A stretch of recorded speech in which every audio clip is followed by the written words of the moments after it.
Bienvenidos a WIC Media, soy Enrique Ballesteros, gracias a Enrique Martínez y a Miguel Muñoz que están en la producción. Este año se cumplen 50 años del Consejo Nacional para la Enseñanza y la Investigación de las Ciencias de la Comunicación, el queridísimo CONEIC, 50 años también de la Universidad Intercontinental y también 50 años de la carrera de comunicación aquí en la WIC.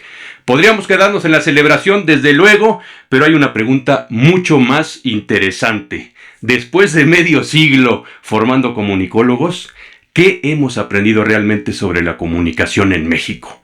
Durante la sesión académica, la 100ª del CONEIC, el doctor Javier Esteinú Madrid presentó un avance de un estudio que intenta responder justamente eso. Revisó 50 años de reflexión de las escuelas de comunicación en el país. ¿Qué temas se discutieron? ¿Cómo reaccionó la academia a los cambios del país? Y también algunos problemas actuales como la caída de la matrícula de estudiantes en estas carreras. Doctor, gracias por acompañarnos y pues quiero empezar con lo más básico. Claro. Revisa usted 50 años de trabajo del CONEIC, de trabajo académico en comunicación, y primero explíquenos algo muy sencillo. ¿Sobre qué han reflexionado principalmente las escuelas de comunicación en este medio siglo?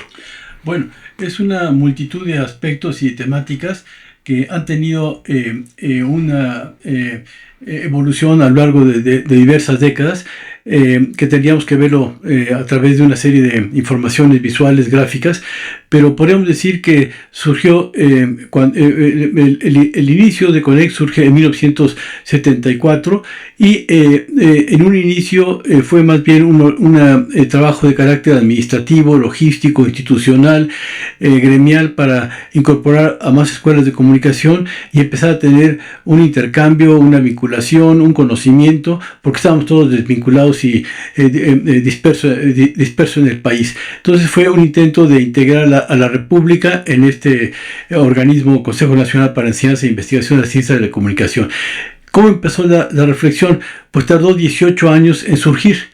Es decir, se formó un vacío en el cual quizás existía reflexión y investigación, pero estaba completamente atomizada, perdida y dispersa en las regiones del país, y sobre todo no existía una integración de carácter crítico. Por lo tanto, eso uno diría, bueno, pues no se pudo realizar, lástima, no pasó nada. No, sí pasó. ¿Qué sucedió? Por ejemplo, al no existir análisis sistemático sobre la situación de la radio y la televisión, contribuyó a que desde los años 70 en adelante se consolidaran los oligopolios y los monopolios de la comunicación en México. No existían contrapesos mentales a través de los cuales decir, eso no es conveniente, no es sano, tiene que actuar el Estado para poner reglas. Entonces quedó ese vacío. Fue 18 años después, hasta 1994, cuando surge el primer anuario. Y el surgimiento del primer anuario revisó o no arrastró ese vacío de 18 años para decir, ok, si aparecemos con este momento tardío, tendríamos que repensar qué pasó en ese periodo anterior. No, empiezan a surgir de una manera pues espontánea cuestiones que estaba analizando cada profesor en sus distintas universidades y se integra en un volumen y se plantea como el primer anuario. Y así fue, bajo esta dinámica, integrándose el resto de las colaboraciones que realizan los profesores. Y fue adquiriendo forma. Lo que vimos desde un principio es que había una gran preocupación de analizar el objeto de estudio, nuestra identidad y nuestra consolidación como disciplina. Sí. Porque teníamos pues una supuesta amenaza por la psicología, la antropología, la sociología, la economía, que sus objetos de estudio entraban en nuestro terreno y entonces nos desdibujábamos. Entonces había esa preocupación que era lícita desde un punto de vista formal, pero el problema es que el problema del objeto de estudio era obvio. ¿Cuál era el objeto de estudio? Pues el ser humano y todas sus vinculaciones con el resto de los otros seres humanos para tratar de entenderse, convivir, trabajar y sobrevivir. Ese es el objeto fundamental de estudio al cual no hay que darle muchas vueltas. Y esto se realiza a través de muchos medios. El radio, la televisión, la prensa, el cine, la mercadotecnia, el internet y ahora las redes sociales. Y lo que está surgiendo ahora de las nuevas... de la inteligencia artificial. De la aportación y los nuevos fenómenos que ya en poco tiempo ya se plantea que no va a ser inteligencia artificial, sino el pensamiento, la transmisión del pensamiento de una persona a otra a través del avance de las redes de comunicación. ya sin intermediarios tecnológicos, pero ese es otro punto que está pendiente. Entonces se empezó a evolucionar y pues poco a poco se le fue dando una configuración. El gran problema es qué tanto las escuelas de comunicación estaban produciendo un conocimiento que fuera necesario para lo que pasaba en el resto del país y sobre todo en el ámbito de la comunicación, o era un conocimiento para alimentarse a sí mismas de cuestiones necesarias, pero que finalmente generaban una nutrición endógena y no una clarificación de los problemas que estaban surgiendo en el resto de la República. Nos dimos bola entre nosotros, en palabras coloquiales. Totalmente, o sea, funcionamos viéndonos a nosotros mismos desde el ombligo. Y desde ahí nos ha costado muchísimo trabajo de salir y seguimos muy atrapados en el ombligo. O sea que en vez de hacer pronósticos a futuro, nos quedamos en la reacción del pasado inmediato. Del pasado inmediato y quizás ni siquiera del pasado inmediato, sino más bien de cuestiones anecdóticas, casuales, dispersas que iban surgiendo, que ni siquiera contribuyeron a sistematizarse. Por ejemplo, ha sido asombroso que el fenómeno de la radio en México acaba de cumplir más de 100 años, hace 2 o 3 años. No existe una historia completa de la radio en el país. 100 años y no tenemos... la televisión está por cumplir 75 años. No tenemos una historia completa, analítica, desde un punto de vista crítico, más allá de lo que son buenas fotografías, buenos libros, cuestiones muy institucionales, pero no tenemos una sistematización de lo que ha pasado con la televisión. Lo mismo con la mercadotecnia, con la publicidad. Es decir, hemos venido funcionando con una enorme velocidad, pero sin reconstruir lo que hemos sido. De manera descriptiva, ya nada más simplemente como un reflejo. Otra cuestión ya sería analizar, profundizar y explicar, pero estamos viviendo a 7,000 por hora con una enorme cantidad de vacíos, corriendo, sin saber hacia dónde vamos. Y nos anclamos muchas veces, como lo ha mencionado usted, en lo anecdótico. En lo anecdótico o en las modas, que eso es muy impresionante porque se observa que tenemos los grandísimos problemas de sobrevivencia, tanto regional como local como nacional, frente a las narices, y no lo logramos incorporar con nuestra reflexión. Por ejemplo, hoy día tenemos un gravísimo problema de dotación de agua en las ciudades porque ya no alcanza el líquido. Estamos en la fase de los periodos de estiaje, de dotación a las casas, a las habitaciones, e incluso vemos ya muchos movimientos sociales a partir del agua, ¿no? Que son enfrentamientos incluso violentos. Incluso en las principales ciudades hay tomas de carreteras, de periféricos, de avenidas para demandar agua. Y si no se les da agua a las comunidades, entonces no permiten el paso. Bueno, estamos en esa fase. En 50 años no ha habido un solo artículo vinculado con comunicación y agua. Tenemos el problema frente a las narices y no lo vemos. Estamos ahora en una fase en la cual hemos tenido que registrar nuestros autos 2 veces al año para pasar la famosa verificación. Tenemos que cumplir con una serie de restricciones para tirar la basura, pero la atmósfera cada día ha entrado a una etapa de destrucción ambiental gravísima. Estamos en un ecocidio, que es la fase que estamos viviendo hoy día, cada día más rápido. Cada año se destruyen en el país más de 800,000 hectáreas de zonas verdes. Bueno, eso que nos afecta todos los días. No hay 3 trabajos en 50 años que intentan acercarse para vincular la ecología con la comunicación. Es decir, en un momento vamos a poder tener inteligencia artificial 18, pero no vamos a tener agua ni oxígeno en nuestras casas. Vamos a tomar aire un poquito, doctor, y por lo menos a ver si tenemos un acerto. ¿Hubo algunos momentos en donde la investigación en comunicación realmente ayudó a entender lo que estaba pasando aquí en nuestro país? Sí, yo creo que ha habido colaboraciones muy reducidas que sí nos ayudan a entender movimientos sociales, el surgimiento de nuevas formas de comunicación, incluso el uso de las tecnologías, pero no han sido sistemáticos, han sido brotes que van apareciendo y que no hay continuidad, y esto está vinculado no nada más con nuestro gremio, sino con la falta de políticas de comunicación de las universidades. Lo que sucede en las universidades es que afortunadamente contamos con una gigantesca libertad, pero es una libertad que termina en el capricho. Es decir, podemos investigar lo que queramos, pero lo que queramos termina siendo desde lo que me interesa, por una idea dominguera que se me ocurrió el fin de semana y empiezo a hacer mi proyecto, y no sobre los grandes problemas del país. Claro. Entonces, la crisis del país o el desarrollo va por un lado y la reflexión en las universidades va por otro. Y lo importante es hacerlas vincular, porque si algún sentido, sobre todo en las universidades públicas, pero también en las privadas, tiene dedicarse al pensamiento, es para tratar de resolver los problemas que tienen los seres humanos para poder existir. Si no, son cuestiones de egolatría, de narcisismo y demás que no vienen al caso. Y la sociedad no tiene por qué estarnos pagando nuestro salario si estamos nosotros en la egolatría. Decía el doctor Jorge Hidalgo que el ecosistema de la comunicación ahora va hacia una colectividad total, doctor. Sí.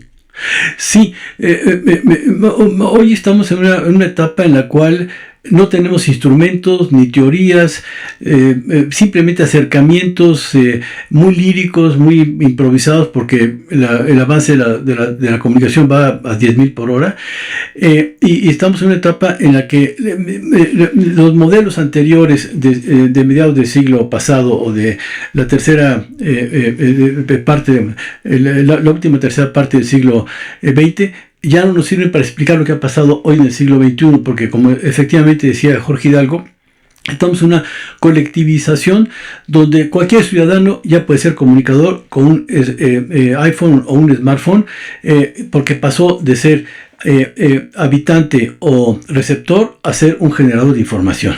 Entonces, el mundo de la comunicación ha explotado, pero ha explotado a escala de galaxia universal. Y entonces, ¿cómo estudiar esto cuando nuestros métodos han sido pues muy rudimentarios para analizar lo que era la fase de los medios en el esquema vertical de emisor, mensaje, receptor? Ahora es un movimiento permanente a todas horas de miles y miles de millones de personas comunicándose sobre todo tipo de cuestiones. Y entonces surge desde la información basura hasta la información alarmista, terminando en cuestiones que pueden ser muy relevantes. Y ahora vamos a un tema que también es muy importante, doctor. Muchas universidades estamos viendo cómo menos estudiantes están interesados en la comunicación. La carrera está perdiendo atractivo para los jóvenes. ¿A qué cree usted que se debe esta situación? Bueno, yo creo que eso requeriría una reflexión más de fondo. Creo que existen algunas aproximaciones que podríamos mencionar, que es que en esta explosión que se ha dado del fenómeno de la comunicación, cualquier persona puede ser comunicador.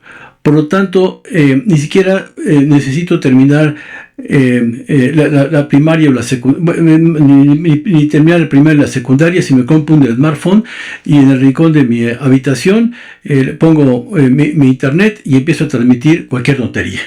Y tengo 7 millones de seguidores. Entonces, ¿para qué voy a la universidad? Se pregunta. ¿Para qué me he hecho a perder la vida aprendiendo teorías, metodologías, disciplinas, formas de citar, etcétera? Cuando yo lo puedo hacer y puedo ganarme la vida simplemente difundiendo basura. Entonces, ese es un fenómeno que ha roto lo que es el sentido de regresar a las universidades y que ahora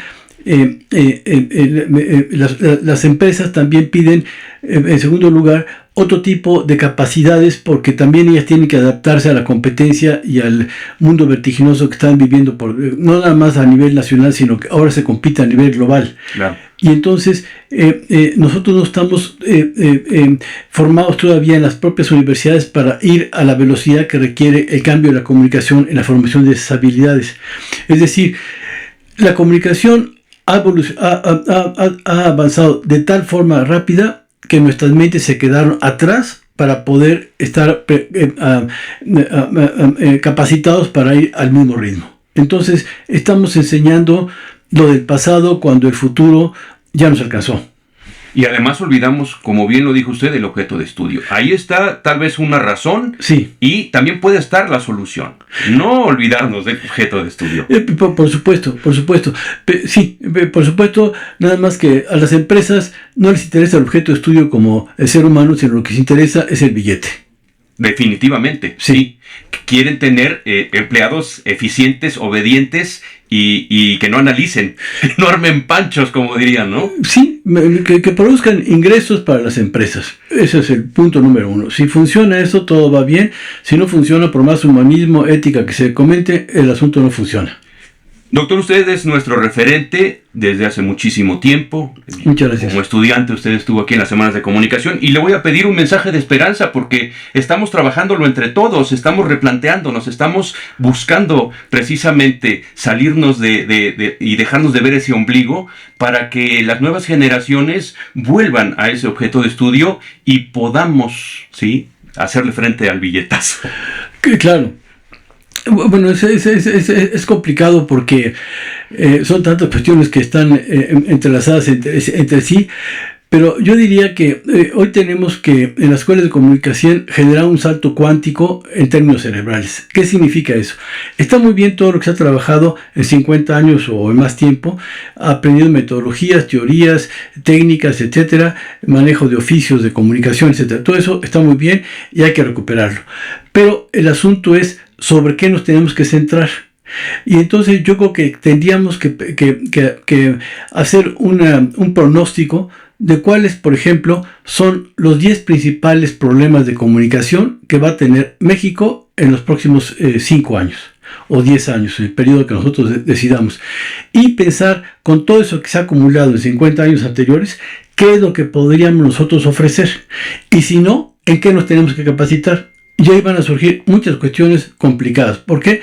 La primera cuestión quizás que nos vamos a enfrentar es que la actual generación de profesores no estamos capacitados para dar esa respuesta.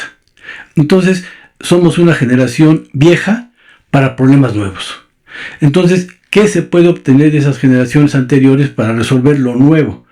Pero ese salto cuántico implica dejar de ver al pasado y mirar lo que viene al futuro, que viene con una velocidad espeluznante por todas partes.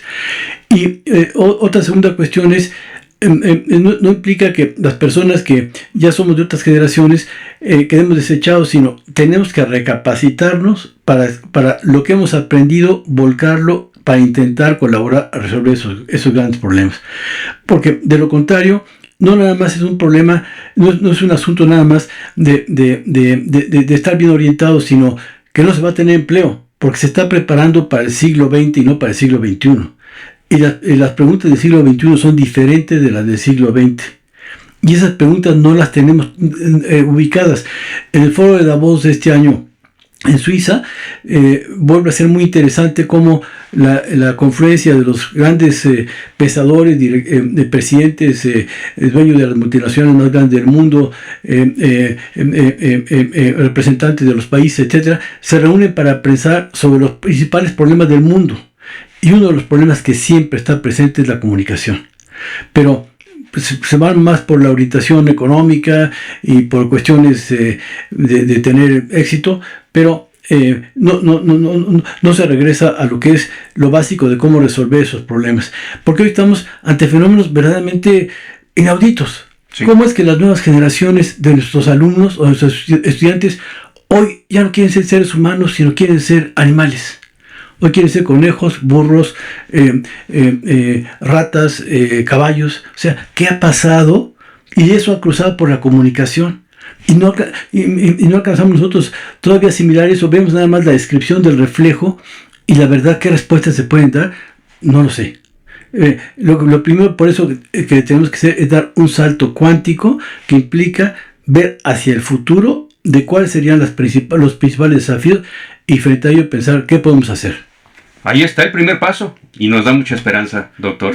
Muchas gracias. 50 años pueden ser motivo de celebración, pero también son una oportunidad para hacer este balance. ¿Qué hemos aprendido sobre los medios? ¿Qué hemos entendido sobre el poder de la comunicación?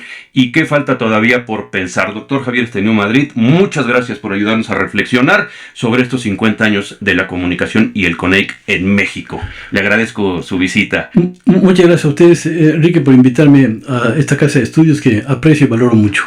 Un espacio para pensar en la comunicación más allá de las herramientas. Nos escuchamos en el próximo episodio.